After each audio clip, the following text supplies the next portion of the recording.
And I'm like, I can't even control myself. I'm doing one of these things. And I'm like, you don't get it. You don't get it. I'm done. I'm done. And they're like, Mike. Like you would say to somebody, Mike, calm down. You know how he is. Come back tomorrow. I'm like, no, you don't understand. You guys are never going to see me again. This is the best thing. I didn't have the courage to do this. And I'm telling them that. And they're saying, Mike, calm down. And I said, you don't understand.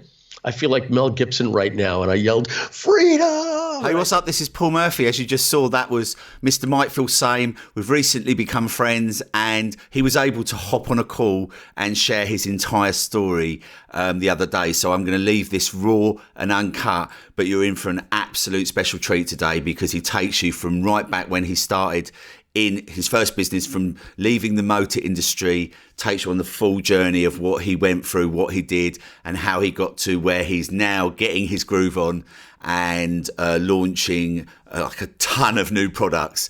So yeah, sit back, get yourself a bowl of popcorn or whatever you fancy, a cup of tea. In the UK, we love tea. And yeah, we're going to take you on the journey together. So switch off Netflix, sit back and enjoy. Here he is, Mr. Mike Filsaime. Hey, what's up, guys? This is Paul Murphy. So today we've got an extra special treat. I've got the one and only Mr. Mike Filsaime, who literally kick-started his brand new project in May last year, which is Groove Digital, which we're going to get into in this interview.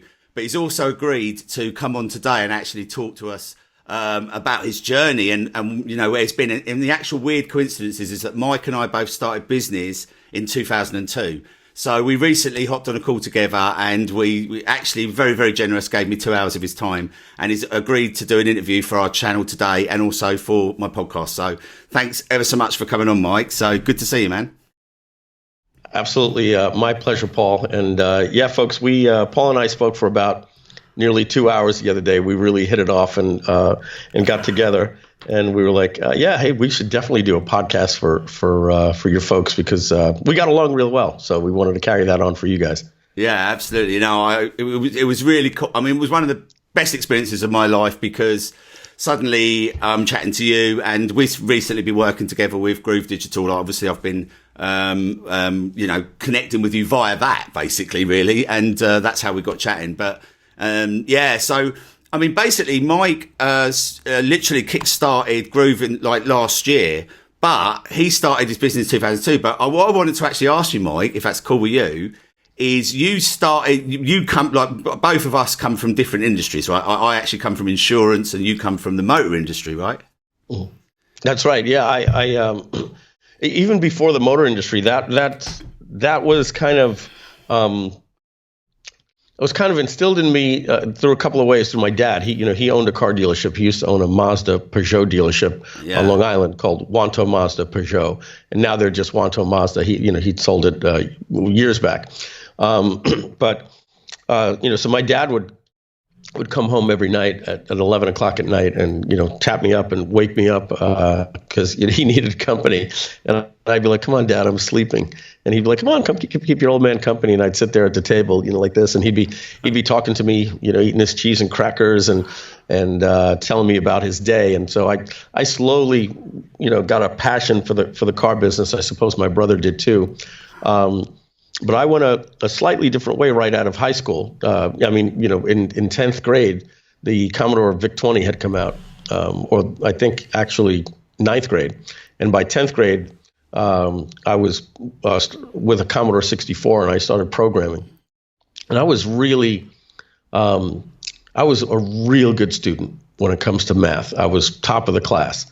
And I was a type of kid that just absolutely hated to study, and I hated homework. I was never a good student when it comes to grades with everything else. Maybe a C plus student. I just didn't like to do a homework, and I didn't like to be tested on things when I understood the story and the moral of the story, but they wanted to know, what was the person's wife's name, and they give you the daughter, the two daughters and the wife, and you're like, well, I know all three of those names, and I'm like, well, testing is really, I get the point of it, I do, but but I was more of a process person, even to this day, whiteboards, all that type of stuff. So when it came to math, I excelled. I got a A+ in every one of those classes, and same with the sciences. especially the math type sciences like chemistry and things like that.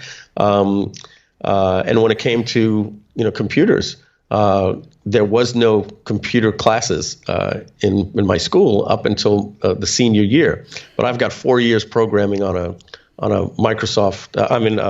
By Microsoft Basic on a Commodore, and self-taught. I'm writing my own programs. So they decide they want to start teaching this stuff. So they take my math teacher and they send him to Stony Brook University, and they give him a 1-year crash course, and he learns how to teach computer programming. But he didn't know quite what I knew, and he gave away some special credit right at the beginning of the year for anybody that you could input a Roman numeral and it could spit out the decimal equivalent. And even a current programmer right now, I would tell you that's a very, very difficult task, because the letter I in Roman numerals is 1, but it's also -1 when it's IX. Right. So if you have a number like VIX, for instance, and I don't know that you would actually have that, like that isn't what, but technically it could be VI, which is 6, or IX, which is 9. So which and when you have a long digit like that, you have to be able to know when do you add and when do you subtract. So you can't add until you know what the next number is, and then you have to develop an algorithm, and it's quite complex. So he asked us to do that extra credit, and I cracked that thing overnight, and but the computers weren't compatible with the school, so I had to bring my printout, get in at 7 a.m. and type this thing into the mainframe computer, and then you had to press run and print it out and then do an actual proof, and I showed it to him, and when I brought it to him, I was so proud, and he looked at me and he was like, "Where did you get this?" And it was so great. There was no internet back then, and not too many people that I'm going to have an Uncle Joe that's going to write this program for me in the school this morning. So, I told him I did this, and he's like, "You did this overnight?" And I said, "Yes." And he says, "It took me 2 months to do this. No, like 2 weeks to do this. That's why it's a 2-month extra credit." And he says, "Explain to me how this works." And I told him, "Well, you have to do a string dissect and all this type of stuff." And I go through it, and he just wouldn't believe me. He was like, "Wow, okay." And he gave me an A on it and turned his back and walked away from me. And I remember that kind of upset me a little bit. But then, weeks on into the class, we're doing different things like a bubble sort, and you're sorting numbers ascendingly or alphabetical words or something. And he'd be like, "Mike, what am I doing wrong? Can you just come up here?" And I'd come up and I'd start writing it. What you're missing is that, I'd write this stuff out on the board. And I got this passion for developing software. And I even wrote a software program that I sold right when I was 18 years old to Lottery Players magazine. There's a little backstory to that, but basically I wanted to be an entrepreneur. This thrust me into entrepreneurship. But this is 1986 at this point. Right. I'm going to New York Institute of Technology. I'm studying computer programming, so I've learned Pascal, and I hated it because I liked BASIC. It was easier to cheat with code, but I had to learn Pascal, Fortran, machine language, binary, all these precursors to the current web languages that are out there. But there was no job for a computer programmer. Nothing that was sexy and exciting. Computer engineering back then was like the computers were just coming out. It wasn't quite 1992 and 93 yet. It was 6 years before that where you had computers on QVC where everybody was getting excited. So my brother was in the car business while I was in college, and I'm getting engaged. I'm about to get married. I'm working at a supermarket part-time, making $7 an hour. So if I worked full-time, I'd be making $14,000 a year, but I wasn't. I was maybe making $80,000 a year. And my brother's making $50,000 a year. And back then, that must have been $80,000 a year right now, back in 1986. Yeah. It shows how old I am. Remember that, this is probably now like 89 because, now I'm 3 years into college and I'm about to get married. I got married in 1990. That lasted all about like a Roman numeral minus 1 second. So, I'm like, I need a real job, that's going to pay. And I dropped out of college and ended up selling cars. So I took a detour and sold cars from 1990 And then I worked my way up to, being the general manager of the second largest Hyundai dealership and the largest Toyota dealership in the Northeast region by from 1990 through 2004 when I quit the car business, August 5th, 2004. But I was the guy in the car business. Excuse me. Apologies, everyone. I was the guy in the car business that was, saying, hey, we need, what is this, magnets on a board to represent a car. People are hiding these things in their desks, and forgetting about them for almost a year. And, you find the car out in the back. So I said, we got to computerize our inventory, computerize our key systems. I wanted to, develop the business development center with a CRM and automated follow-up systems. And I did all of these things. I was ahead of maybe anybody in the country when it came to this stuff. And I was developing the software to do the leasing before the computers came out that did leasing. Everybody else used to do it by hand. And I developed the internet department years before anybody. So I was primed for the internet. So when the internet came out and I saw my first sales letter from Frank Kern, I said, that is for me. And that was October of 2002. I think if you go look and you see when I registered the domain, ready, this is the best domain in the world.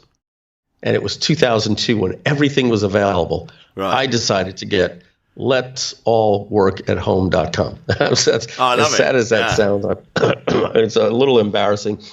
Well, I can give you one on that, actually. I registered, in 2002, I registered the domain yahoo.co.uk, but with an R. Yeah, with an R, yeah. Really? Yeah. I actually had to, I sold it to them because they tried to sue me. But yeah, I actually registered that domain and then they made the fact that you could get it, that's amazing. Yeah, it was just one of those weird things. I was thinking of all these different things. I could see your sort of brain process, like, right, get a really good domain. Yeah, I was thinking of all these weird and wonderful things. But yeah, sorry, carry on. I just had to throw that in. No, yeah. Yeah, so that's about where my internet journey started. It started in October of 2002. I didn't buy MikeFilsaime.com until I think 2005. Yeah.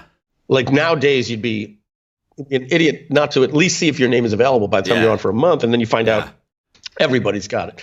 Right? Did you get it okay? If you're just getting on without having to buy it off someone else. Yeah. No. I've got one of those rare names. Yeah. I beat most of the other Haitian names. The Haitian Mike Filsaimes. I beat them. I got a little lucky head start on them. Yeah. But I mean, it's a French name, but it's really popularized in Haiti. So so I started in October of 2002, and by August of 2004. I had left the car industry. All right. Okay. And not by choice, and I wasn't fired, but it was a very, very it was an explosive day in the showroom with the part owner and general manager of all 13 stores. Yeah. Here's what would happen. You would come up to work a deal, and I'm supposed to be like this. So, what do you got? And you'd be like, so I've got this customer. They come in from Garden City, and they said they want to look at a Toyota, Nissan. Okay, what kind of car did you get on? And we would work the deal, and we'd call that penciling a deal. And I would say, here's the number you start out. Here's 2,000 down. This is the trade. Go back and present the numbers. Excuse me. So this is what would happen when you'd come up to me. You'd be like, Mike, just. And you'd be like this. The hell are you doing? Just a second. Is that your PayPal account? Don't worry about that. How the hell do you have 17 grand in your PayPal account? Don't worry. All right. What do you got? What's going on? And they're like, what's going on? So I tried to keep it away from people, but I'm running a business that I'm excited about. Yeah. I had to be in the showroom at 8:30 with an hour and a half commute. Long Island traffic was horrible. So I'm on the road at 7. I'm probably getting up at 6:30, rolling out of bed, shower, running outdoors with the sneakers because I had to put the key in the door to open the place. And I also put the key in the door to close the place. And when you're an aggressive dealership, when you close at 9, you don't close at 9. The key goes in when the last customer leaves. So Well, you're closing that deal at 9, and we spotted cars, which means they take it home on the spot. So at 9:45, when you buy the car, prep department, stock number is 1702, get it ready. That's going to take about 45 minutes. And then you've got to go see the finance manager. And then that's got to go upstairs, and the girl's got to put it into billing and motor vehicle and everything like that. So I'm not getting out till 10:30. Well, guess what happens, at 10 o'clock? Now, can we help you, sir? You guys are still open? Yeah. Yep. Because I once got really chastised. One of my own salespeople told, I was like, tell the guy to come back tomorrow. And they're like, I can sell this guy. He's looking at a used car. And they got back to this guy, John Chamella. And he came to me and he told me, I don't care if you're here till 2 a.m. You're not closing the door until the last customer leaves. So I wasn't getting out till 11 o'clock on average every single day. And now no traffic getting back. I'm getting home at midnight. And now I've got to run my business and then still be up at 6:30 in the morning. So I was doing a lot of moonlighting while I was at the car dealership. So the word started getting around. I tried not to tell anybody. And I'm in the Hyundai dealership. Now, the Hyundai dealership can't hold a candle to the Toyota dealership. The Toyota dealership is the flagship. And I'm sent over to turn around the Hyundai dealership. I'm doing a great job, but it's still, trust me when I tell you, back in 2003, 2004, the Hyundai dealership is, I'm not saying it's the bastard child, but when I had to leave the Toyota dealership, to this beautiful showroom to go over to the Hyundai dealership, it was a little bit, there's less stature there. And in that sense, John Chamella never walks in, ever walks in. And to give you an example of what would happen, I used to wear a pager back then, or you used to wear your cell phone on your flip phones, Better Call Saul phones, Yeah. And Nokia. And they Everyone had a Nokia. The Nokia. They used to have this very loud vibrate. Yeah. He would call me so many times a day that I had Pavlovian, dog response to. I'm gonna get a little graphic here, but that would buzz, and my stomach would get so upset I'd have to hit the men's room. I mean, it was literally. I remember Pavlov's dog. Yeah. I know what you mean. My wife at the time would call me, and I'd be like, this would be my response to her. What? She's like, what's your problem? I'm sorry. Because I was saying, what? You're making me think John's calling. That's how much he was in my head and everybody's head. So this guy is like Gordon Gekko. Picture Gordon Gekko from Wall Street, hair slicked back. John is my height, but he had a real problem with this Napoleon complex. He's 5'6", but he wanted to be 6 foot tall. So he wore suits with these, tall platform heels. He had John Chamella. If you're seeing this, I'm just speaking the truth, buddy. We're good friends to this day. Yeah, he's a big fan of my channel and my show. Yeah, I'm sure. Who knows, buddy? I'm telling you. Who knows? His skin color was orange, like Donald Trump, because he fake tanned. He pulled it off.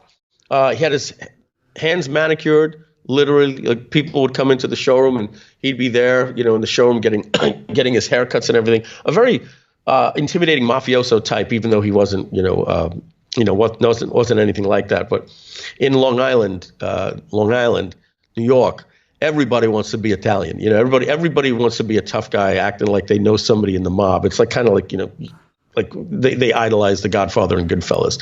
So here's this figure. All of a sudden, a guy who never comes into the Hyundai showroom.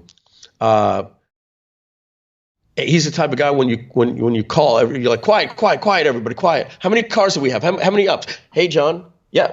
We have 32 people in the showroom. We've sold 7. Like, you had to have all the numbers. He was just one of those figures. Mm-hmm. So he strolls into the showroom one day, and everybody just scatters to their desk, gets on the phone, and gets deathly quiet. And I look up and I see him walk up there. If I could do the impression, I don't know if I'll be on camera, but I'll try to bend down a little bit. If his face is kind of like this.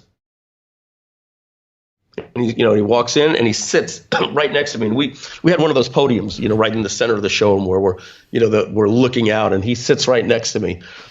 And I look over and I said, "Hey, John," and not a word from him. This is the profile view I'm seeing from him.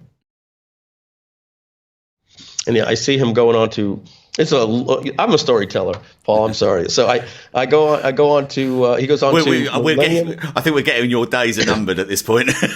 Yeah, we get yeah, days are numbered right here. He goes to Millennium Hyundai. Sorry about that. Michelle, can you grab that quick? He goes to Millennium Hyundai, and he says, Mike, can I ask you a question? He put in a request for a price. And the email immediately responded back, an autoresponder. What do you know? Thank you for contacting Millennium Toyota. And he says, can you explain to me why when I go looking for a Hyundai, and we had just switched over to a new internet company that I hated, that he loved. And this was his big idea. And they're in the middle of changing things over. And apparently this wasn't fixed yet. I had a ticket in to get it fixed, and he doesn't like the answer. And he turns over to me and goes, can I ask you an effing question? And he slams his hand down so much, everybody's head looks up. And he goes, and my name was pronounced Filsaime, just so you know, so that you can hear the way it's going to sound. Not heard that in one. French, it's two words. It's F-I-L-S. My social security card says F-I-L-S dash A-I-M-E. So in French, fils is son, and A-I-M-E, like in Italian, amore, je t'aime in French means, I love you. So it's beloved son is what it means. So Filsaime is the way my father pronounced it. And so I made an American version of that, Filsaime. My teachers could never get it. So I knew when I was coming online, how is MikeFilsaime.com? That was going to confuse everybody. So I did what the teachers did when they did attendance. Michael Filsaime, like this. So I just started adopting that. Right. Yeah. So we're back to the car business. If I walk in the car business right now to this day, they'll go, Filsaime, what are you doing here? So I know that sounds funny. So he says, if I go to MikeFilsaime.com, am I going to get an email from another internet marketer? And right there, I said, holy shit, the jig is up. He knows, I guess he's here about my other stuff. And I said, and I smiled and I said, because I was so embarrassed that he brought that up. And I said, no, you won't. And he goes, you know why? Because you care more about your effing business than you care about this company. And truth be told, I was making about 12 grand in the car business, and I was making about 18,000 on my online business. It was starting to take off. Who was better than me? I'm making $30,000 a month. I couldn't fathom what that meant. I actually paid off my bills and had money in the bank. I'd never been in that position in my life. But he's thinking I'm doing eBay, maybe making $350 to $750 a month, and I'm hot shit. So he starts going on and telling me we got plans to send you down to Florida to run some of our biggest stores, and you're dilly-dallying with this stuff. And I want an answer. Are you in it for us or for yourself? And I said, well, John, is this a binary question? He says, yeah, you're either in business for us, all in, or in business for yourself. So what is it? I said, well, John, that's not fair. There's no conflict of interest here. I'm not selling extended warranties online. I'm not selling anything that conflicts. Dennis has a laundromat, and Frank has a video store. Like, what does this have to do with me? They're leaving sometimes when their employees. They have to head out when their employees don't come in. So I don't see a conflict of interest. He says, I want an answer, and I want an answer right now. And he basically wants me to go, okay, John, I get your point. Yeah. And I said, John, are you telling me that you want me to decide right now whether I work for you or I work for me? And that's it. And he says, yeah. Well, you've got two spreadsheets in front of you, haven't you? It's quite an obvious answer, I think. Yeah. So I wasn't ready to leave. I brought it up once to my wife, and she's like, are you crazy? We have a demo each. We each get a car. You have health insurance. Nobody knew what the internet was going to be. There was no social media. No. We didn't know other marketers. There was no events. There was no masterminds. I was this rogue guy that kind of figured out this system, but it's not going to work in 6 months. That's the theory. Ride this little weird thing out. But at that point, I just looked at him and I went,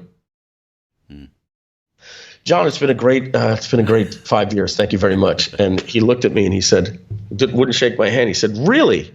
And now all the salespeople are coming up, walking up, now they're surrounding the front desk as this little show is going on. And he goes, give me the keys to your car, give me the keys to the safe, and give me the keys to the front door. And he's just waiting for me. And I'm grabbing the keys. And I think, when you're trying to get your nail in and to the little ring hole, and I can't get it off, and it's shaking. And he's like, any day. And like, I'm getting 1 key off, 2 keys off, 3 keys off. He grabs the keys, gets on his little flip phone, and walks out. And he goes, Tommy, meet me meet me at the Toyota showroom tomorrow. You're the new general manager at Millennium Hyundai. So who knows? Did I quit or get fired? That's that depends on who's telling the story. Right. Yeah. Maybe we'll interview him one day. I offered my hand, so I went outside. And I started crying, and I had every salesperson. I was pretty loved by my guys and girls, and they came over. They don't know what's in my head. I'm just like, I'm overwhelmed of the situation that he would do that to me, but I'm also more excited than I've ever been in my life. And so coming up, and I'm literally just going, and you can bleep this out if you like. I'm just going to give you the quote. Fuck him. Fuck that guy. Fuck this store. And I'm like, I can't even control myself. I'm doing one of these things. And I'm like, you don't get it. You don't get it. I'm done. And they're like, Mike.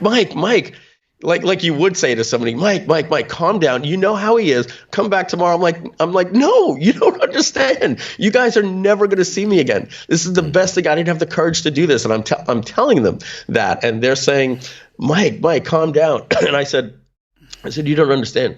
I feel like Mel Gibson right now, and I yelled, freedom! And I said, this is it. I'm out of this friggin' business that owns my life, and I'm done. And I called. And that was the last day you worked for someone else, was it? Yeah, I called my wife, told her what happened. She said, what? So she obviously didn't buy in. And the very next month, I made $75,000, and since to this day, I've never made less than that in a single. So that was a pivotal point for me. Yeah. So what? One more question? Yeah. Well, what I was going to ask is, because I'm a rookie and this is one of my first ever interviews, and I'm stupid and I'm probably asking all the wrong questions, I'm just going to come straight out and ask it. What was your first business venture? And you can say, Paul, that's none of your business. Oh no, I enjoyed it. This is conversational. I think. Just to talk about the structure of a podcast that I think works best is obviously you want to have an outline, right? I know this guy, Mike, so I'm going to ask him what inspired butterfly marketing, what was the transition, talk about this, or whatever the case may be. But sometimes, it's just better to be Joe Rogan and let the story go where it goes, because what people want to do when they're jogging and when they're driving their car and doing these different things when they listen to a podcast, or even in front of their desktop computer. We're hardwired for stories, man. Yeah, it literally goes back to sitting as tribal beings in caves or on the plains at night, listening to stories of our ancestors. We are literally hardwired. There's studies that go to prove this about PowerPoints compared to conversational things. And there's a book called Made to Stick that talks about this. Yeah. So storytelling on stage presentations. And virtually every top marketer now would tell you that is what's going to sell at the end of the day. Yeah. Stories sell, right? Spoke, right? Who I am, why you should listen to me. That's my story, how we got here, how we arrived. These things are so important. And in that sense, people like that conversation and the stories. Wow, I never knew that about that person, as opposed to only, apologize, folks, only the tactics. If we're only getting into, the different tactics of, hey, this is what you do on a squeeze page. I think people, there's a place for both, but I believe that podcasts are conversational, and we have the outline, and at the end of the outline, you see, okay, I had 12 questions, but we kind of weaved our way through that through more of a story rather than question, answer. So, what was my first business venture? Yeah. What was that 17 grand sitting in your PayPal account that wasn't in conflict with your motor industry? And as a direct result of you watching Frank Kern, I'm imagining, there was a correlation there. So yeah, what was that? Oh man, I guess I'll get called out for lying if I don't tell this story. But this wasn't where I was making my money. So there's two questions there. What was that? That 17 grand, or 75 grand, but what was the first thing I made money with? I'll get to that online. Okay. I had a product called The Secret to My Success. Okay. Gosh, I hope if you type that in with a PDF at the end of it, that's found its way off the internet. So the secret. Hang on, where's the Wayback Machine? Yeah, yeah, it's probably out there. I had a customer once on a webinar say, "Mike, I'm one of your oldest customers," and I said, "Butterfly Marketing," and he said, "No, the secrets to my success." I actually started sweating a little bit, but it's kind of funny. What it was first question, and I've already knocked you for six. Sorry about that. It was how to spam. Yeah. Okay. Ethically, right? But here's the thing. It wasn't how to spam because that word didn't exist yet, or it was maybe just starting to be used. And the Ken Spam Act, I think, didn't come out until 2005. So this was 2003. Even before that, it was like December of 2002. Right. So what I did is I found this desktop mailer. By the way, if you find that thing, burn it. It'll get you in a lot of trouble, especially these days. But it found a way to, rotate your IP, and you could buy these leads somewhere, and it was like a starter kit to making sales. But that lasted all of about a month, and I probably made about 15 sales of that. Right. But then my first product was something called carbon copy marketing, because I was obsessed with email marketing. I went to a website and I was trying to sell, the product that I got from Frank Kern called Instant Internet Empires. And I'm doing about 1 or 2 sales a month at $47, or maybe I lowered the price to $19. Nothing significant. There's something exciting when you see it in your PayPal account. Yeah. But to go from $40 a month to $1,000 a month, $3,000 a month, $5,000 a month, there was a turning point. That turning point came when I went to a site called ARP3, and it was for a software, you probably remember it. It was called Auto Response Plus, and we were all using this. Is before MailChimp and Aweber, we bought this thing and we just threw it on our servers and just mailed whatever from our own domain. No SPF records, nothing. Right. Yeah. But the thing on the website said the average visitor will come to your website 5 to 7 times before they purchase. It's more important to focus on getting their email so you can follow up with them rather than trying to make the sale. Very profound for me. So what I did is I said, okay, I'm going to change all my websites to what is known today as a squeeze page. And I said, I'm going to give away stuff. Back when I got started, PLR rights and private label rights, or resale rights. Really, resale rights was a big thing back then. Right. So I started giving away stuff for free, and then I would do an upsell. And then that upsell was for additional products. And I started capturing their email address, and I'm probably doing somewhere about 300 to 400 emails a week I'm getting. I found these things called safe lists. We won't get into it now, but if you know what they are, you'll chuckle. But it was basically you have 2 emails, like Mike Filsaime at yahoo.com and Mike Filsaime mail at yahoo.com. Right. And so you sign up and they say, what's your real email and what's your safe list email? And so what happens is everybody on the safe list, these 50,000 people, all get to mail once a week, and you're getting 7,000 emails a week so that you could mail one time to this junk email that they're getting. It was weird, but it allowed you to reach thousands of people that were getting too much mail in this other mailbox. But it actually worked. It worked a little bit. It got me up to about 300 sales in sales a month, maybe from $50. And it started building my list to about 200, maybe 150 people a month. But this was the little secret to this. There was probably 100 of these different safe lists that were getting very popular. And so when you sign up with both email addresses. And they take about 2 to 3 minutes to send you the welcome confirm email.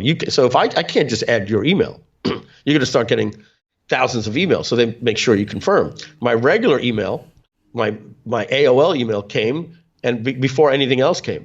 The other one, I'm getting all the ads that are going. And so if it takes time because their system is backed up, I'd sometimes wait like an hour. And so here's the secret. The next day I would go and I'd wake up, or whatever it was the next day, because I couldn't wait all day.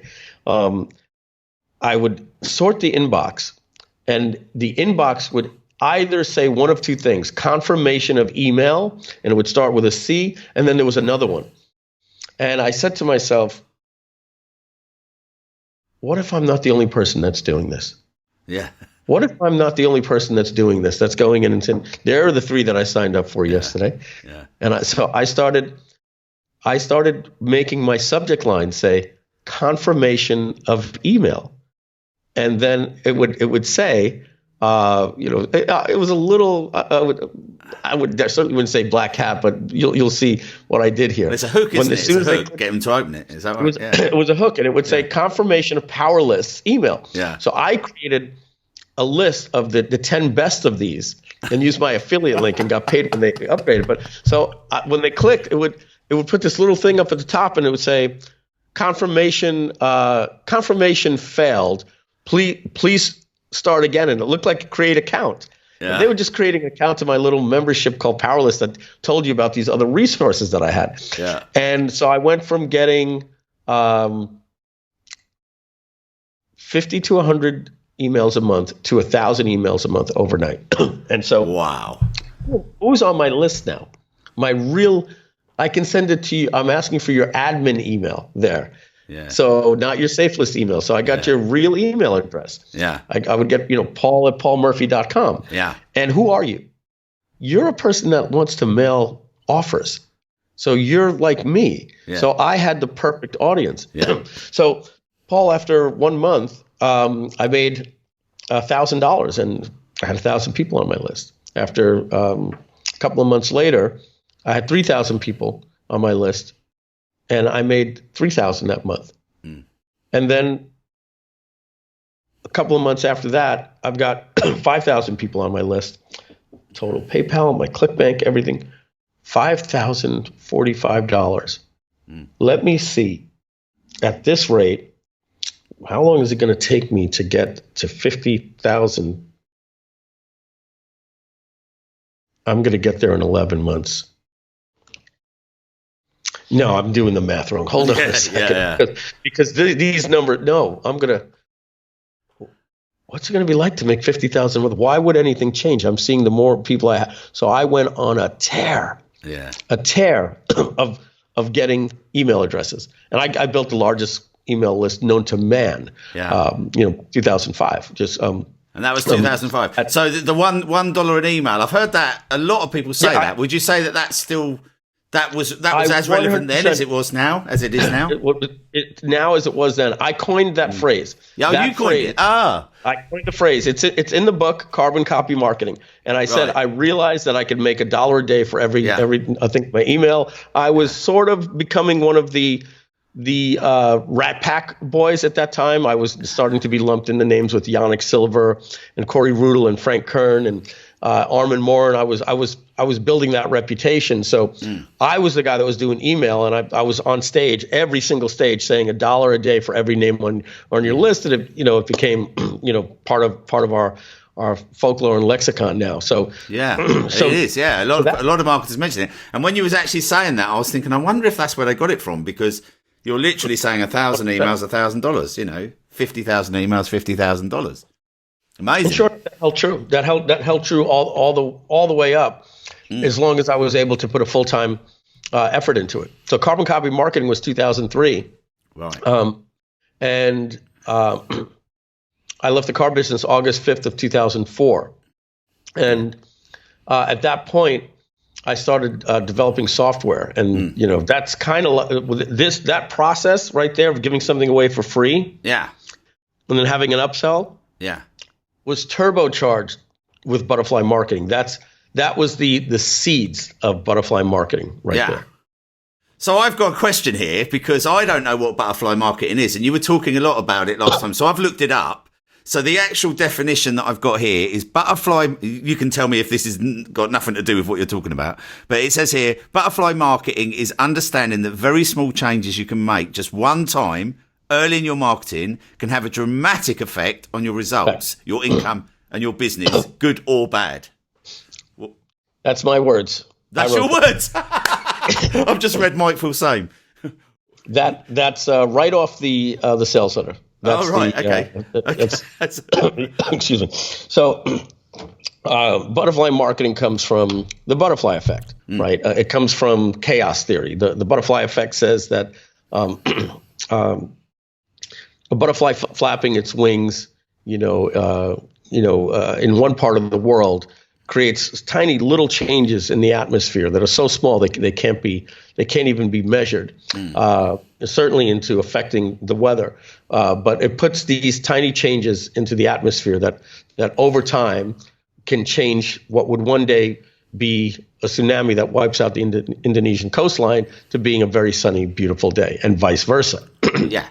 So, and we know these things to be true. In chaos theory, the slightest changes, you take a decimal, 0.000000, you go out 100 places, and you change that decimal.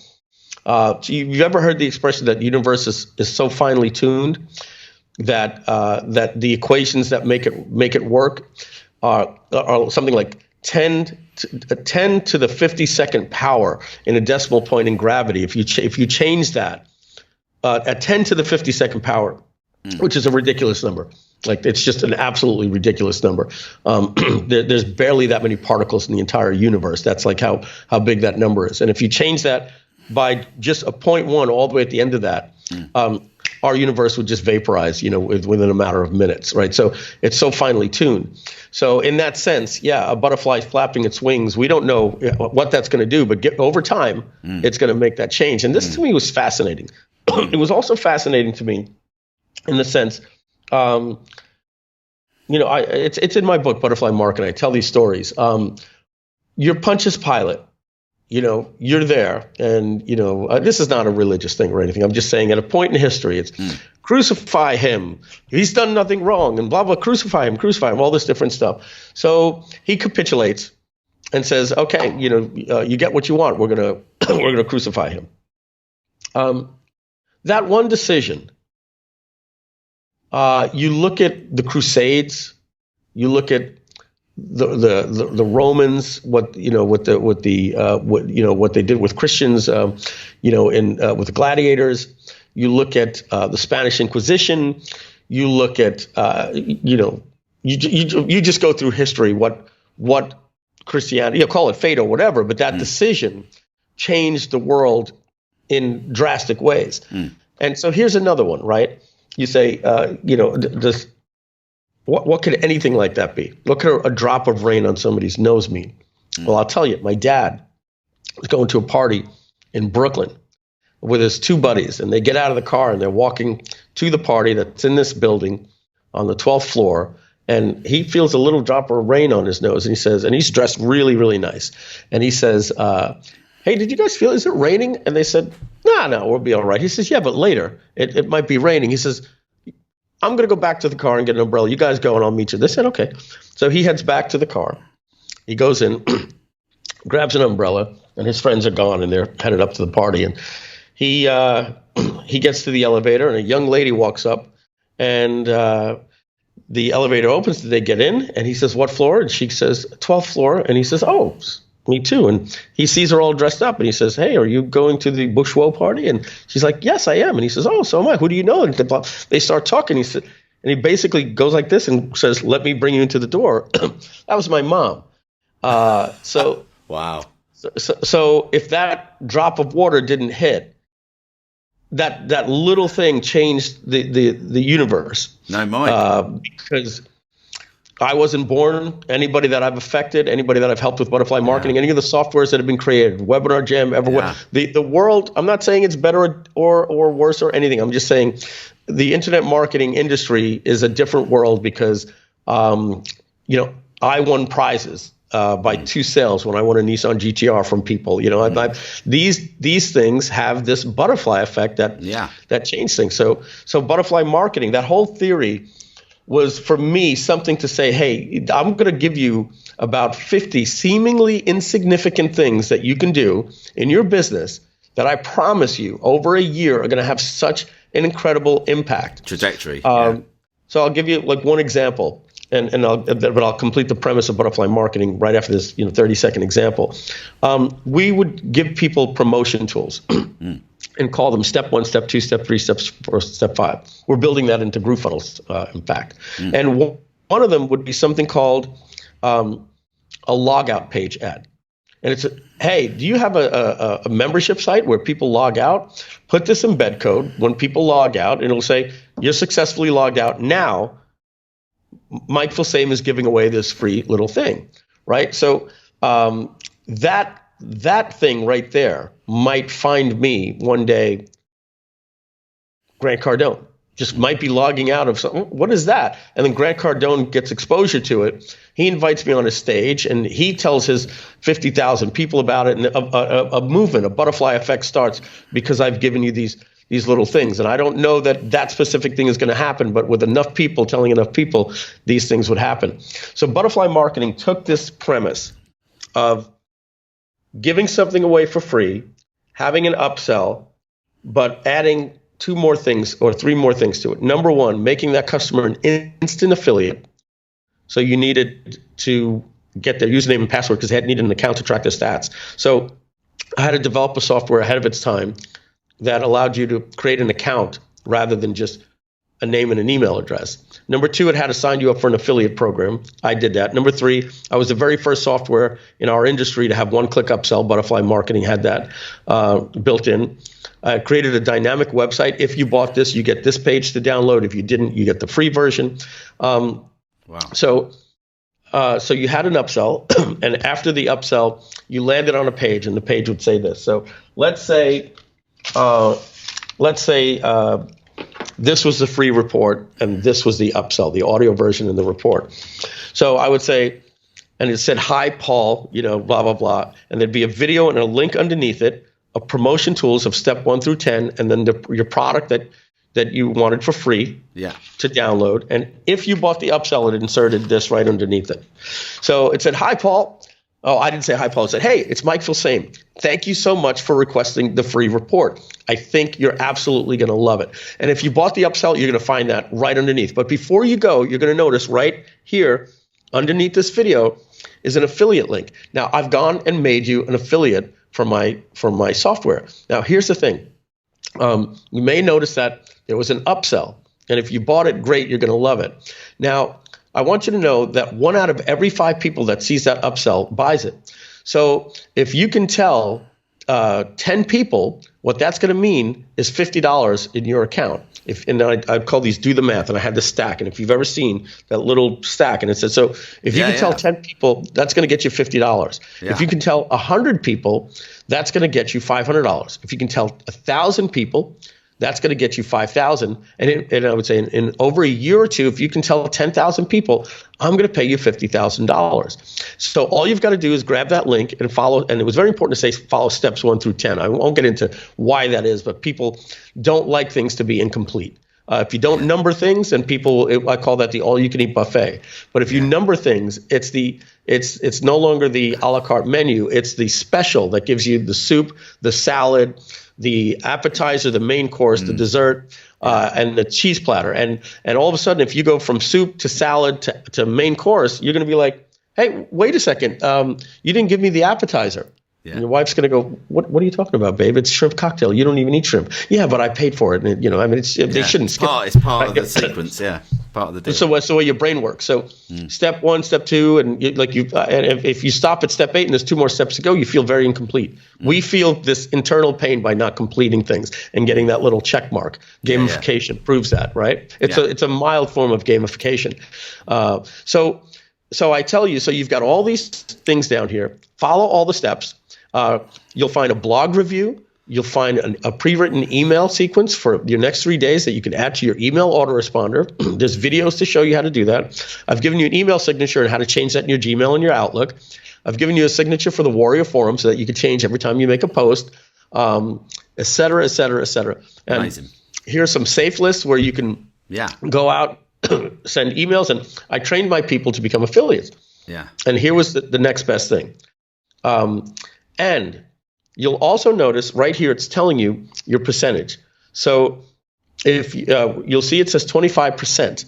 And if you didn't buy the upsell, it's 25%. But if you did buy the upsell, you're going to notice that little green thing is going to change to 75%. That's right. People that bought the upsell get a 75% commission. So if you've missed the upsell, there's a button there's a button right here that says upgrade me to 75%. We'll instantly upgrade you, and you'll also get the bonus audio, blah, blah, blah, blah, blah. Yeah. So now you're reclosing your upsell, and you're getting all of these people to go and start telling people about you. You know it's successful when you started seeing people in forums. We used to use forums before social media, right? Yeah. People would say, is it me or is anybody else getting sick and tired of hearing, Mike, I love you, but I'm sick and tired of everybody, telling me every single day, I need to download this thing. I've downloaded it 2 years ago. What that was telling you is it was inescapable to get away from my marketing. Now, I started getting hit up by people. Hey, can I get your script? Can I get your script? Can I get your script? Can I get your script? And I was so you can check this out. This is 100% true, folks. On August of 2004, right when I quit the car dealership, John Reese launched Traffic Secrets that month, and I was one of these guys that had the big list, and I was starting to show up on the leaderboards and win prizes. Mm-hmm. And when I had Traffic Secrets show up at my home, and John Reese said, hey, give me a call, it was basically, like giving a camera to a YouTuber for a review, right? Mm-hmm. So I got to meet John Reese because I was becoming an influencer, and I helped him launch Traffic Secrets. And John Reese was the very first guy to do $1 million in a day. Paul, I think you remember that, back then. I've got it written down here. August the 5th, 2004, right? And somebody else did it on the 31st of January 2006? Yes, exactly, right. So you got your notes there. So that's the important thing there is those dates. So John Reese writes a report, and that report is called One Man, One Product, $1 million one day. And before that, nobody had done more than, I think, $70,000 in a day. So this was a big deal. John went on to give you a paradigm shift. There's hundreds of thousands of people. He followed Jeff Walker's advice. He later told Jeff, you have to turn this into a course. Jeff's like, I don't know. He's like, Jeff, I'm telling you. And that became Product Launch Formula. John was the first student. Oh, wow. Okay, yeah. Accidentally. It was a buddy telling this is what you do, have a blog, social proof, build anticipation. And John said, all I had to do was get 1,000 people to buy my product for $1,000. And so I had to get the intention of the entire marketplace, make sure everybody shows up at the same time. And it was a lot easier back then in that sense if you were the only guy doing the launch, right? So he writes this report, and he says that I believe that more people are going to do this. I equate this to Roger Bannister breaking the 4-minute mile. Yeah. He shattered the the 4-minute mile myth that a human being couldn't run more than 4 miles in a minute. Now it's been done by thousands of people, possibly, I would assume. So that inspired me so much. That report came out in August. August 31st was when I read it. Yeah. And I registered the domain name, Butterfly Marketing, on August 31st of 2004. And I was the very second person to do $1 million launch. And that from August 31st of 2004, I did my $1 million launch on January 31st of 2006, not 2005. It took that long for the second one. The following month was Jeff Walker, then Stompernet. Literally a month after you. So you were the second person nearly 2 years later.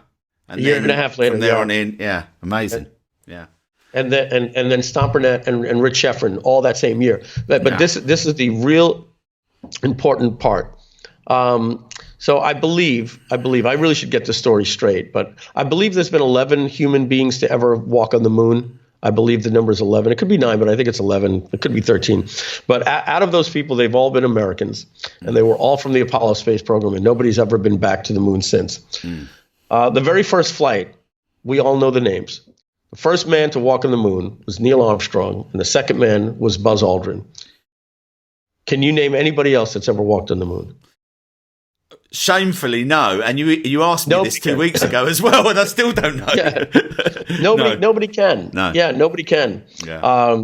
Sometimes people say John Glenn, but he did the first spacewalk, well before Neil Armstrong stepped on the moon. Yeah. And I don't mean to say that other than the first moon landing was one of the most watched things in television history. Yeah. And then after that, they didn't even televise some of the finals. It was like, and let's close today with we landed on the moon again. Back to you, Jim, for sports, right? Yeah. So that's what $1 million launch is. Nobody talks about it anymore. And nobody goes in the forum and says, oh my God, did you hear what Paul Murphy just did? He did $1 million. They might talk it in a mastermind, but it's a 4-minute mile. So for me, John Reese was Neil Armstrong. I was Buzz Aldrin.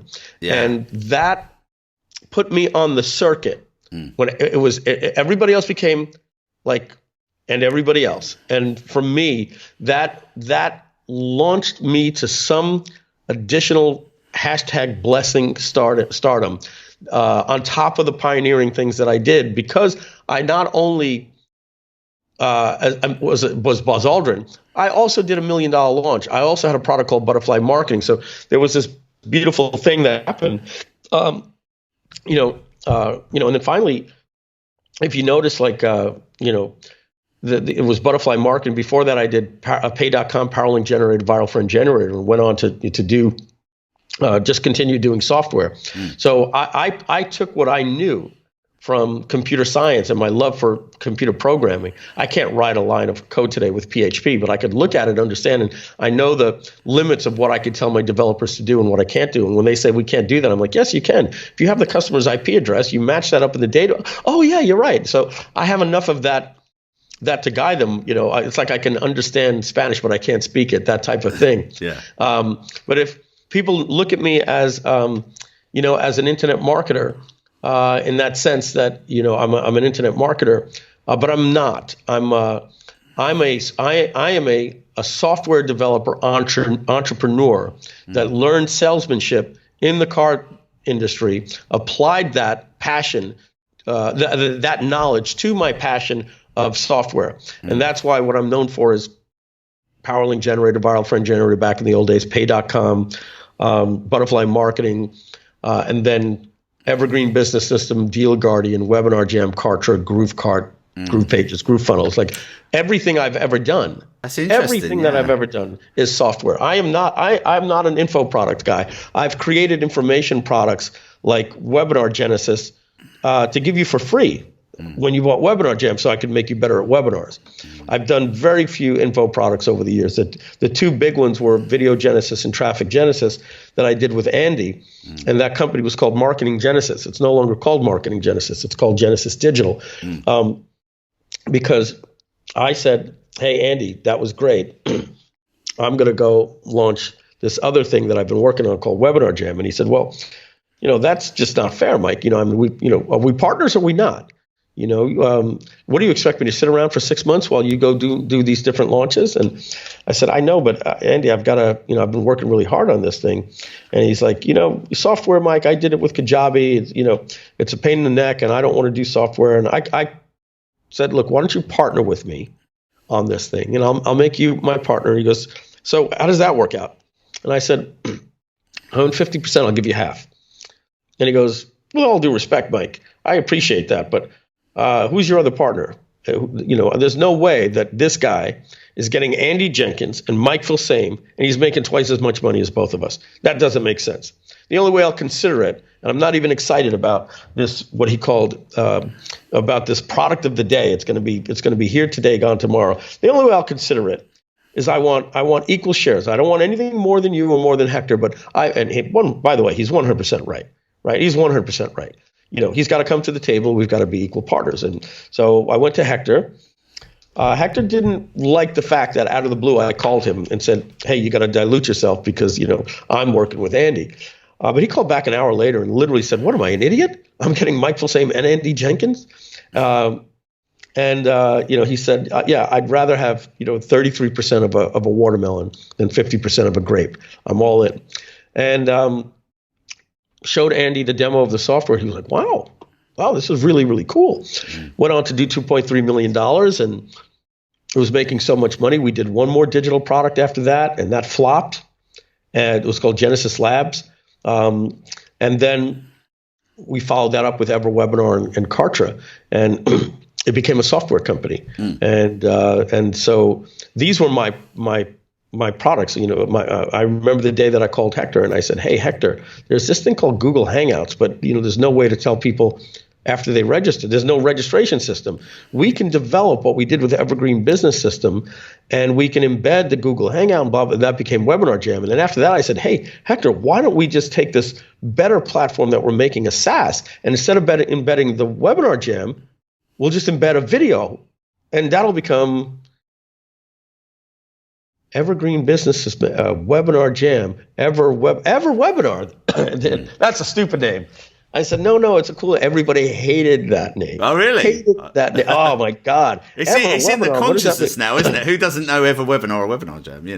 Yeah, I'm not going to say it's become Q-Tip or Pledge or Windex or Jello. I'm not going to say it's become a verb, but I have heard people say, so what we're going to do is we're going to create an EverWebinar, and I don't know if they literally are saying using EverWebinar. I wouldn't say I'm going to create a webinar jam, but I would say auto webinar, EverWebinar. And if anyone says what's an auto webinar, sometimes you say, well, EverWebinar. Sometimes you would refer to EverWebinar as a way to describe an auto webinar. It's kind of weird. Yeah. So that's how that partnership came about. That's interesting. And history is that partnerships are like marriages and they don't always work out. And Andy and I were great friends, and we loved each other very much. And unfortunately, after the expression I say is mommy and daddy got a divorce and he got the kids. Essentially, after he and I decided that we didn't need two CEOs. We didn't need two visionaries. It's really good when you have a partner where one's good at one thing and one's good at another.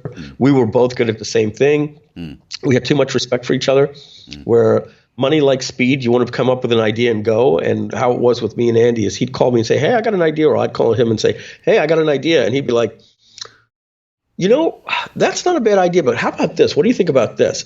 Yeah, the thing is, but we can do this right now. Yeah, but if we do this, so why don't we have a meeting about it and let's have a call with Walker. Let's see what he thinks. And we slowed each other down by making each other better. If that makes any sense. Yeah. You really don't need two geniuses, excuse my expression, but at positioning and marketing, because that's what Andy and I are geniuses at branding, positioning, marketing. And the fact that we knew that we took too much time to appreciate each other and to respect each other, that we slowed down that process. And what slowly happened is Andy was a force to be reckoned with. It not only in size but in personality, and he was the boss. When he was video boss, not only that, he was the boss of the company, and that wasn't really fun and exciting for me. And me, I told you, hey, I'm going to be 2 minutes late because I was up till 7 o'clock in the morning, and I'm a night owl. I work when I work, and I had my own company for 11 years when I met Andy, and then suddenly to find myself in the subordinate role. Let him run the meetings and say, "Mike, you do this," and I was tasked out jobs. It just wasn't as fun for me anymore. I wanted to be the I don't mind having partners, but it turns out I need to be the captain of the ship in terms of where it's going. Somebody has to be the leader, right? And I think that's important. And so I took a buyout. I had a 2-year non-compete. March of 2016, I left. It seemed like yesterday, but it's starting to sound like a long time ago. And I couldn't do anything until March of 2018.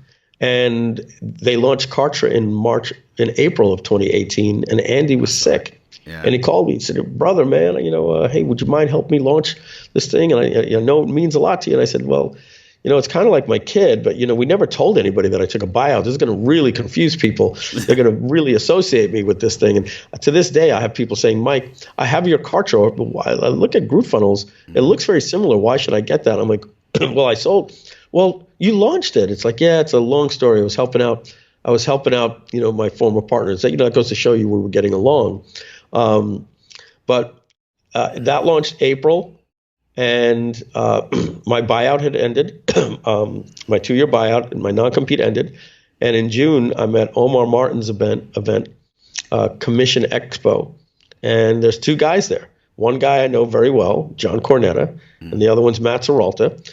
And I'm going to change the story the way I remember it, but I keep being told, Mike, that's not what happened, but I like my version better. But it's something like this. I might have, either it happened as a phone call later, but it was something like this.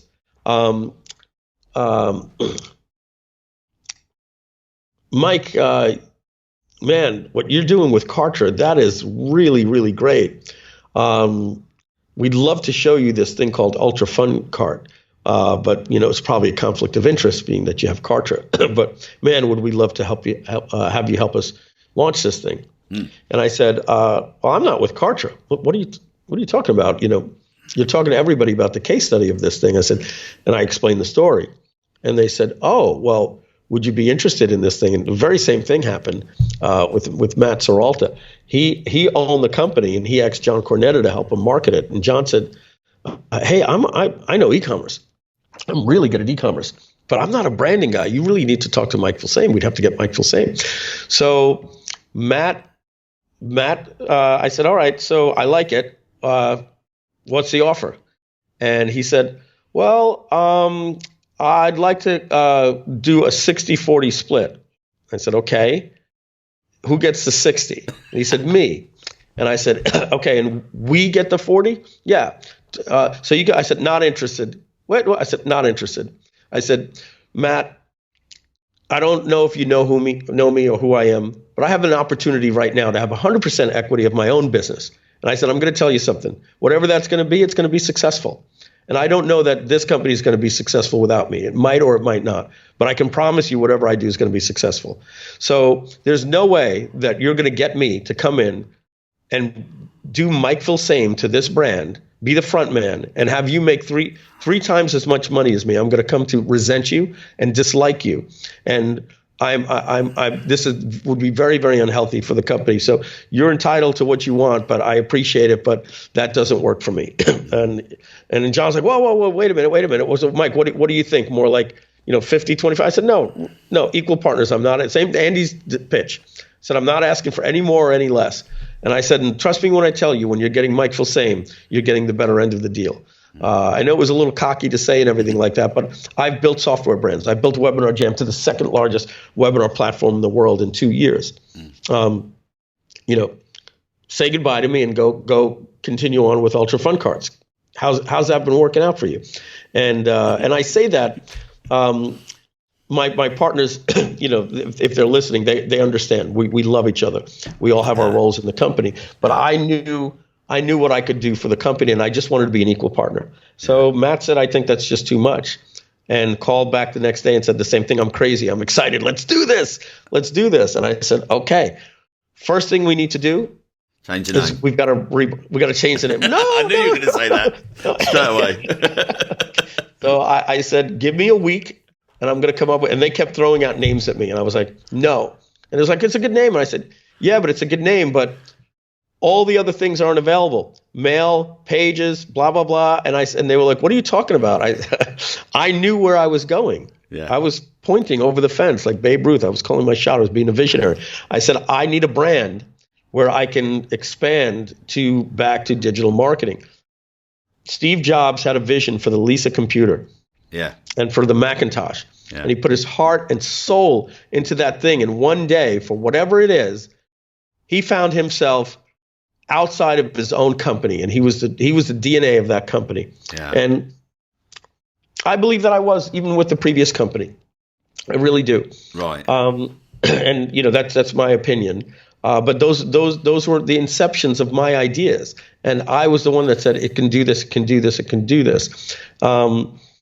It takes that Steve Jobs type of person to say this can be done. And it takes another team to make it happen.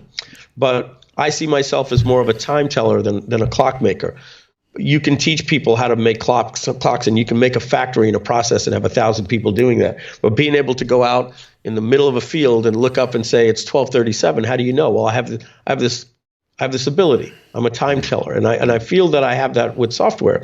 So we cut a deal, and I found Groove, and I said, hey guys, it's going to be Groove Cart with a K, and if we can get the C, we'll buy it. We had to pay a couple of grand for it later, and then by that time we got it. I was like, do you want to switch? And they're like, I kind of like the K. I kind of like the Groove Cart. Yeah.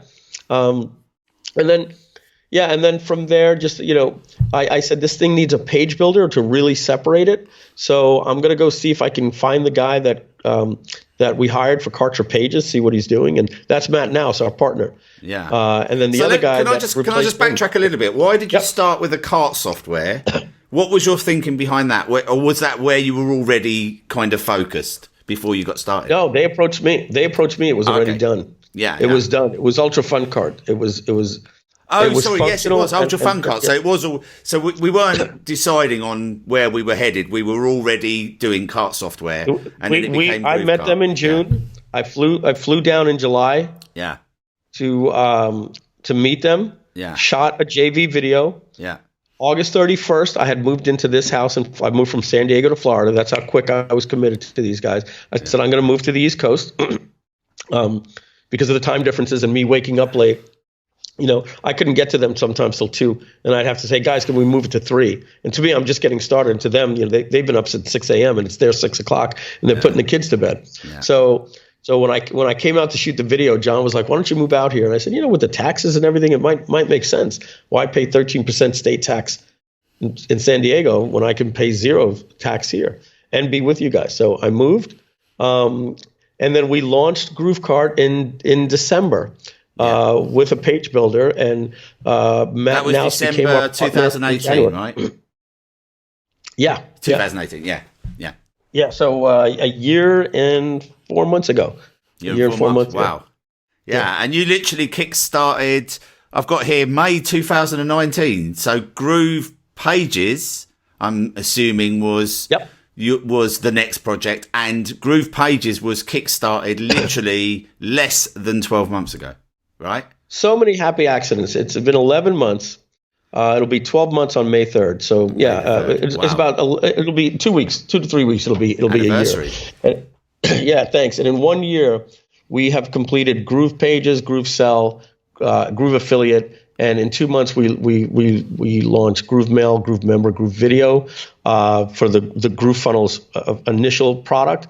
And then the tiers where the pricing will go up from $99 to $199 to $299. We've also started development on Groove Blog, Groove Desk, Groove Survey, Groove Quiz, which is really the same thing, but we're calling them two things because a survey and a quiz is a little different. And Groove webinars for live and automated webinars. So I'm taking the culmination of my work and giving people an entire platform which has pretty much, it will do butterfly marketing. It will do PowerLink generator. It will have a tell-a-friend like viral friend generator.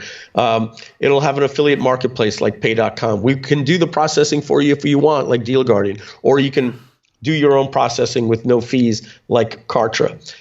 It will have Webinar Jam and Everwebinar built in free as Groove Webinars or as one of the upgrades. So it's a compilation or a combination of all of our different products that I've done over the years with the latest web standards. We started Webinar Jam in 2013. We started Deal Guardian, which became Kartra in 2011. So it's 9 years newer technology with stronger developers, quite frankly.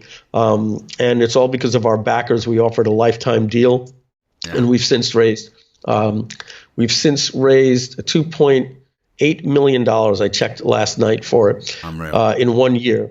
Yeah. What does that mean? It means that we're putting over $200,000 a month into the platform.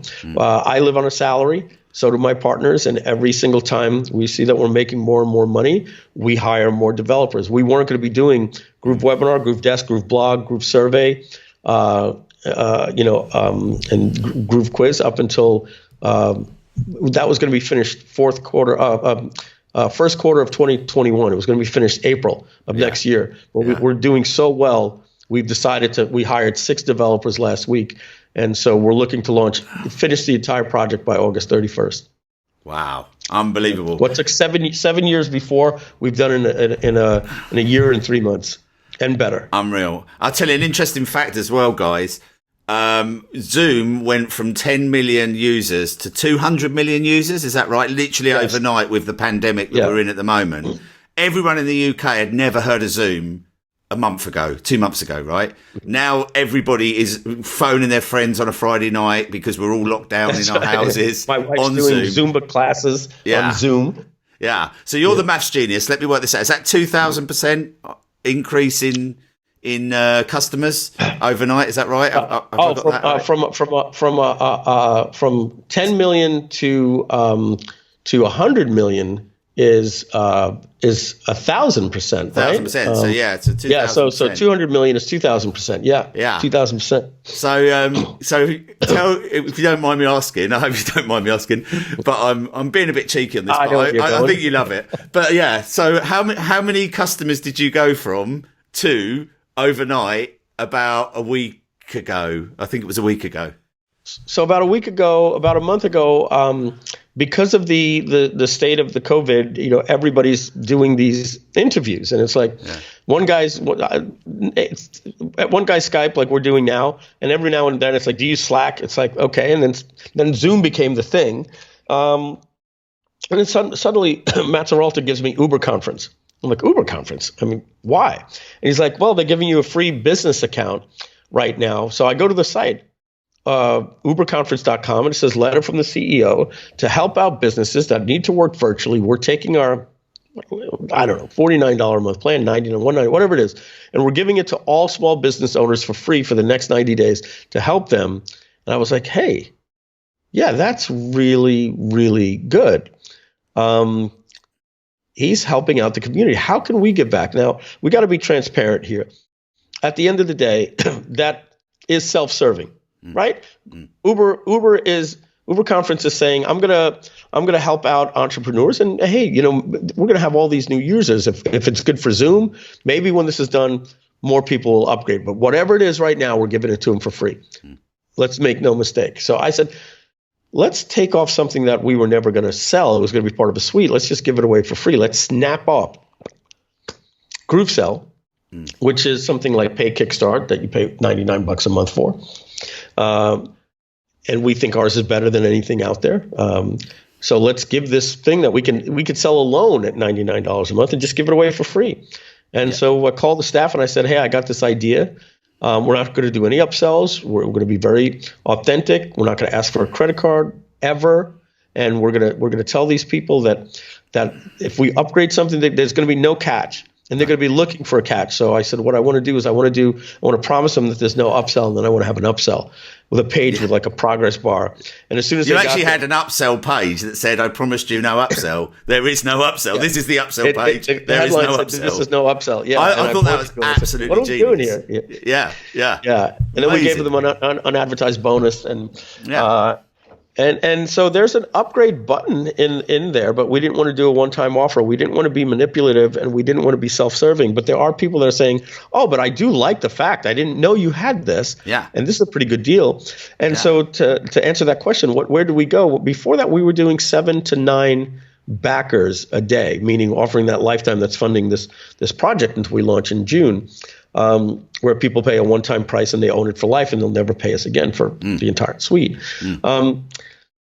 We went from 7 a day with a normal support team that can support those people to 1,500 a day for the first few days, but it's tapered off to about 1,000 a day right now.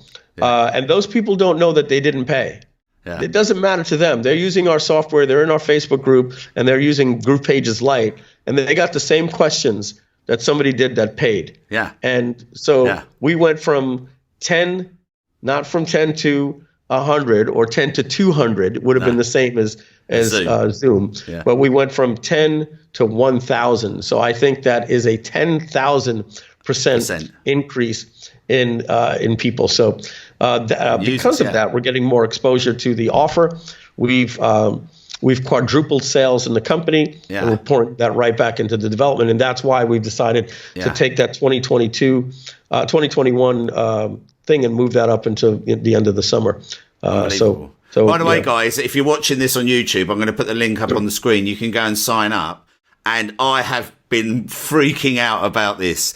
GrooveSell is unbelievable. Like, if you think of anything where there's like a shopping cart, right? So you've got, if you don't mind me mentioning ClickFunnels, I know Russell's a dear friend of yours, but ClickFunnels, you've got, you can take a payment for a course, or you could do 3Pay, or you can do recurring installments, and you can put this cart. Literally, it's agnostic, as you called it, isn't it? So you can basically send people to this cart, and then you can put in your thank you page. It will send them back to your thank you page. You can input Stripe. You can input PayPal. You can, if you've got a big launch coming up, you can mitigate all the payments so that all the payments do not go to one Stripe account and get you frozen out. You've got all these amazing features, and they're constantly adding more in, right? There's kind of more upgrades coming. And it is insane, and it is, guys, it's free. It's 100% free. So I'm sorry to interrupt, but I just had to say there is no upsell. No, yeah. There is You're putting a link there for them. He's not lying here. Like, I promise you guys, this is amazing. But yeah, carry on. Yeah. So that's it. We are on a journey for. We're passionate about two things: our customers and our software. Yeah. And we're software guys. Not everybody is. I'm not saying anything other than that is what we do and what I've done since I sold my software to Lottery Players Magazine. I am a real software developer. Yeah. I've been doing this for a long time. As you said, talking about ClickFunnels, and I'm friends with Russell, but it's important to point out that I've been developing this platform prior in my mind under the name of Kartra, right? Yeah. So I've done this before. That was in development before ClickFunnels, right? So in that sense, Russell and I are very, very good friends, and he understands that I didn't wake up one day and say, "Hey, I saw what Russell did, and I'm going to go compete." I already did that, and I was developing it before he even had the idea for ClickFunnels. We started that platform in 2011. Yeah. So in that sense, if people do think, "Oh, he's competing with ClickFunnels," but I already did in that sense. So it's I do want people to think that I don't look at other people that I would see as my friend and put a target on their back. It's certainly not that. Russell and I talk all the time, and we share information. We're good friends, and we understand that any industry has room for Coke and Pepsi, and McDonald's and Burger King, and it makes everybody better and more competitive. And in that sense, we're just really good friends. So I'd rather be looked at as competing against myself. I'd rather people say, "Mike, you did Kartra, why GrooveFunnels?" And then I could explain the story, as opposed to people thinking that I'm out there looking to run in the shadow of ClickFunnels. It could look like that, but it's certainly not the case. I'm Steve Jobs. Yeah. I had my Macintosh, I had my team, and I had to leave. And I had to form Next Computer. Yeah. This company is Next Computer. It's doing what I already did. It's just doing it better. I've got to be honest. I'm so excited for the journey.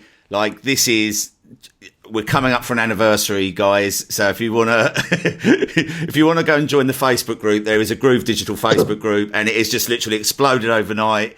Mike is busy. Yeah. He's generously given me. I mean, we agreed on 20 minutes, so he said it's going to be an hour. So we've gone to an hour, which is now an hour and a half. So I am going to have to let him go in a bit. But would there be anything else you would want to add, like just to say to people? Anything that I haven't asked you that you would like to add, actually? I think the journey has just begun. Yeah. Right. Times are changing for all of us. That. We live in a new world, right? Yeah. We live in a new world. Yeah. Normally, I would say, hey, come join us on the Marketers Cruise this January. I don't know if that's going. My partner is not happy about that, Captain Lou. And it breaks my heart. But, I understand that I don't even want to be on a cruise ship in January. I'm 53 years old, former smoker. We have GrooveCon. To be determined when that's going to be. So we're doing more of these virtual things. So here's what I say. Let's hope today created a butterfly effect. Let's see where this journey takes us. Get started by clicking the link that Paul put here for you, where you could go to GrooveCell. Full transparency, folks. We're marketers. Paul gets compensated for putting this together. And letting you know about this. So you could go to groovecell.com if you don't want Paul to get credit. And if you think that Paul deserves it, which I know you do, please, by all means, stop yourself in that browser. If you're just seeing, oh, wow, yeah, click Paul's link, because that's the industry that we live in. We have referral links, right? We know how that works. And I think you appreciate the transparency. And having said that, you can get started there for free, but the real place to connect with Paul and myself, other than the ways that you do currently now, but the three of us, you, Paul, and myself, is to go to Groove Digital FB, as in Facebook, GrooveDigitalFB.com. Yeah. That'll redirect you to our Facebook group, where Paul's in there and I'm in there. And Paul, I'm quite active in there. Oh, you're like a little child. You're like, hang on, guys, we've got this coming. I mean, you don't mind me saying that, but he's an excitable puppy in there. He's in there posting, and I'm the same. As soon as he posts something, I'm like, I'm not even probably allowed to tell you this, so I'm not going to say it. But he posted something that we've been talking about for the last few weeks, and I was like, oh my God. But if you go and join the Facebook group, you'll see anyway. But, Which one was that? Let them know. What am I allowed? Okay, so Funalytics. Yeah. So, I mean, I'm not taking any credit for that, but we've been talking about it, and I know you're... you've spoken to Mikhail. Yeah. He's the owner of Funalytics. He's an entrepreneur like me. He's a true software developer. Yeah. And we had a 20-minute call that went 2 hours. We spoke pricing, positioning. He's got some good stuff going on. I'm going to let him announce that to the world. Okay. But he had given me some good news on what they're doing, which is going to mean some pretty good stuff for their development and rapid expansion. I'm really happy for what he has going on. Yeah. And we see the synergy. He understands the way my platform is a freemium, that when we're getting 1,000 users a day into a software that has the word funnels in it, we're going to do 3 phases. We're going to phase 1. We're going to say here, hey, integrate, with a drop down. But we're talking about baking an icon permanently into our software and just giving his free version. And we might even talk about when they sign up with me, I create a free Funalytics account for him, and that's going to bake into our software and then upgrade if they want the full Lytics version. You go from the funnel mapping to the analytics, which is the paid. But yeah, that's going to take some time and development resources, but that's in motion.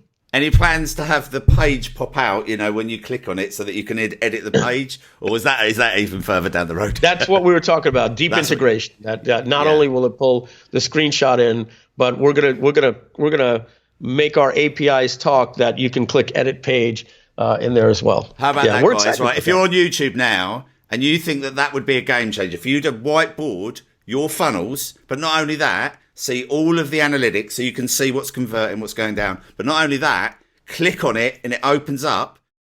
Type down below in the comments, game changer. Okay, and I'm going to show this to Mike later on because I think he'll appreciate your feedback. Yeah.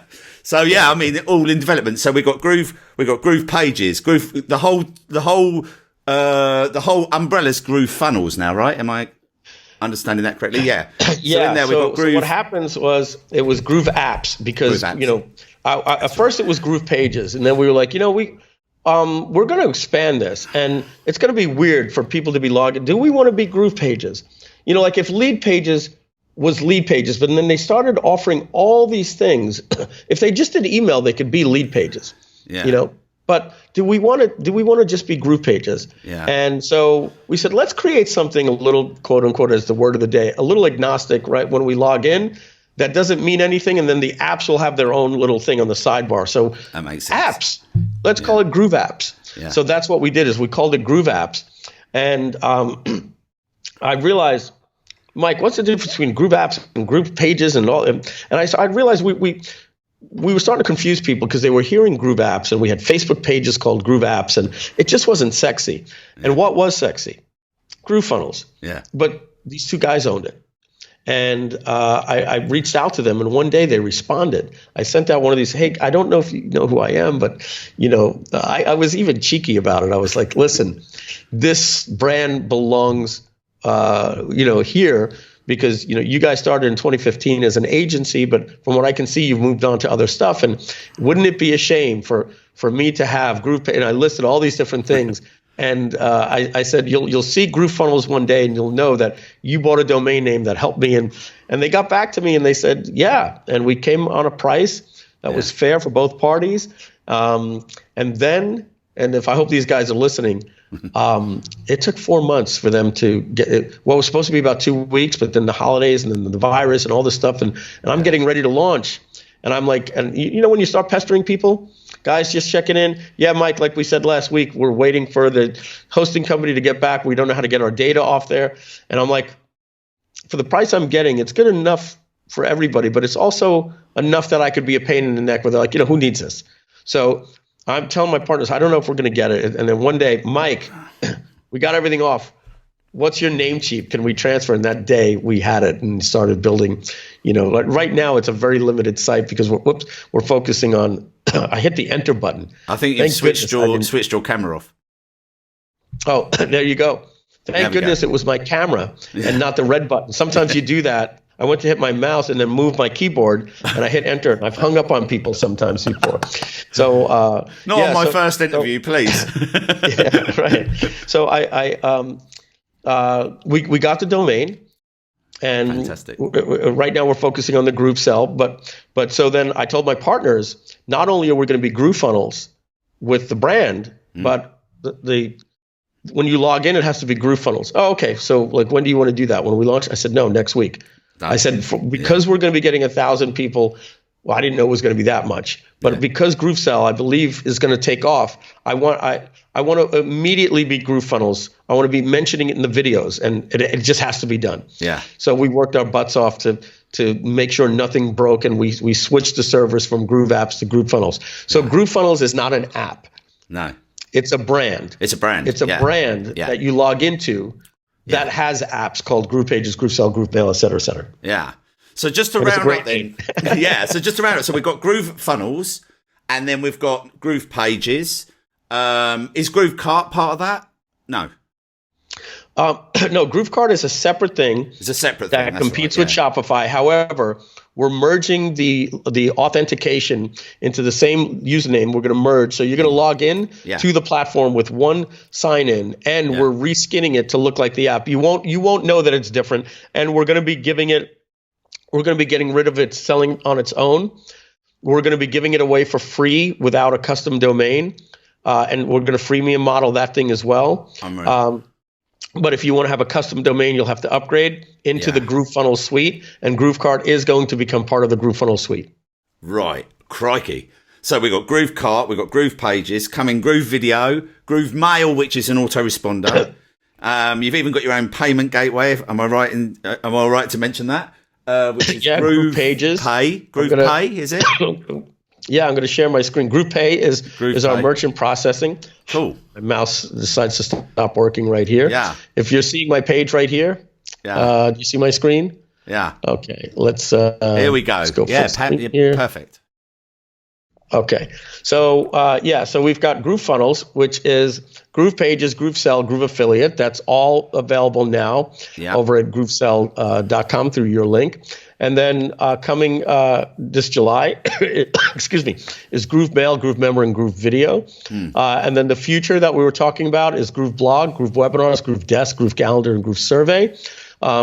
We're releasing this summer as well Groove Pages for Shopify, and Groove Cart is going to be part of this login suite that you see right here. Gotcha. We're going to have a marketplace. We're going to have an app store where you can develop for our software like you do for Shopify or Chrome or the iPhone or WordPress. So if you want to develop for us and have your icons show in the menu or whatever, you can How insane is that, guys? If you want to go and develop something that works with Groove Pages or Groove Cart, you can literally go and create an app. Amazing. Let's say you say to me, Mike, can I do MLM with self-replicating websites? No, we're not going to do that. We want to focus. Well, but if you do, now you can have your developers use our API and you can just develop yourself. Unreal. Or you can even sell it as an MLM app. Ooh, Groove MLM. Yeah, go right ahead. Or Mike, your pop-ups. You only have 40 pop-ups. But can you make it? Why don't you go create Groove Pops and go make a business for yourself and have the number one selling app in our marketplace that does these ninja things? My thing is going to be, when I do this, I'm saying that's a great idea, but I'm an iPhone and I've got 11 core apps. By doing this and I'm saying you can be one of the people that can be one of the 100,000 apps in the iPhone. You can be the Trello app. You can be the fitness app. And all of your ideas are good, but when you flood me with, wouldn't this be a great idea? It gets very complex and we start, like, like somebody said, are you going to do dime sales? And I was like, no, that's just one more thing I got to put into my app. But maybe you have this dime sell course that you want to go do. Go make it an exclusive when they buy your product that they get this app. So that's where I think. Do you remember when you didn't want to leave Firefox for Chrome? If you remember, because all your plugins were there. And you wanted to wait until Chrome had a more robust extension marketplace or plugin marketplace. In that sense, when people are like, oh my, but they've got. I know there's this other platform out there, but Groove Funnels, I've got this app that I use. I've got this shipping app that I use. It works with ShipStation. Like all those things are going to be eventually, working with our app. And I think we're going to be a force to be reckoned with. The fact that we're free and we're going to have all this exposure to the app and we're going to be more affordable and just better. Quite frankly, I think it's just a matter of time. I'm so excited to join you on this journey and just to see. In 12 months, look how far you've come from kickstarting this in May last year to now, to what is coming is just going to be one big joyride. It's going to be amazing. And so I think we're going to have to let Mike go, guys, because he's been so generous with his time. Mike, thank you so much for hopping on with my audience. I know they're going to absolutely love this. This is beyond my wildest dreams. So thank you so much. Oh, my pleasure. We'll make sure to post it in the Groove Digital Facebook group after you put it out to all your members. If Mike would agree, a year or two from now or whenever, when we can sort of like look at the two and kind of cross-reference and we can see the butterfly effect of Groove Digital. Let's do it. Yeah. So cool. What's today? Like I call Freedom Day, August 5th, 2004. So today is April 17th, 2020. We'll come up with a name for this Butterfly Effect Day for how we forged history. We'll try and do it sort of on some sort of anniversary. So we might be looking at April next year, but Mike may be way too busy. So we'll ask him, hit him up, see what we can do. Let me say this last before we go. So for those of you watching or listening to this podcast, or watching on Facebook Live, or wherever you may be watching this, or even a year later, if this has an impact on you, and if and we'll take it a step further, if this motivates you in any way, if you happen to see Paul or myself at an event or on a webinar and chime in or something like that, we would love to know that you were actually on this call and it inspired you. And we'd love to hear the butterfly effect that happened. If this inspired you. If there's anything in this call that inspires you and changes your butterfly effect, yeah, we want to know. Mike, thank you so much. And yeah, I know you've got to call in 5 minutes, so thanks ever so much, man. And yeah, it's been an absolute pleasure for me. And thank you just for being so honest and generous with my audience. That's amazing. Thank you. It's been a pleasure. Thanks. Bye, Mike. everybody. Bye. What an amazing interview with Mike Filsaime. Like, I think you'll agree, he literally just laid it all on the line. You know, you saw from start to finish his incredible journey. Now, I actually got to speak to Mike because I'm one of his affiliates. Now, I've actually been promoting his product only since the 24th of December, and I do believe I'm one of his top affiliates. And the way I'm able to do this is because I am able to put products and services on the front page of Google and YouTube for free without spending a single penny, 100% white hat. So it's a massive thank you for you watching this with me today. I'd like to give you my free 10-part email course, which is basically going to give you one part of the puzzle each day, and it's going to show you how you can put any product in front of red hot buyers on the front page of Google and YouTube. I'll put the link up on the screen. I'll put it down in the description. And yeah, you can go and grab that. It's completely free. There's no upsell or anything weird like that. Once you sign in, you're just going to get a little bit of the puzzle every single day that's going to show you how you can utilize a weird loophole at the moment where you can get free ads on the front page of Google without spending a single penny. So thanks again for watching, guys. Don't forget to subscribe to the channel. Hit the bell to be notified. I've got loads of ninja strategies coming out. Yeah, you'll get some of my latest stuff as it comes hot off the press. So thanks again, guys. I'll see you on the next video.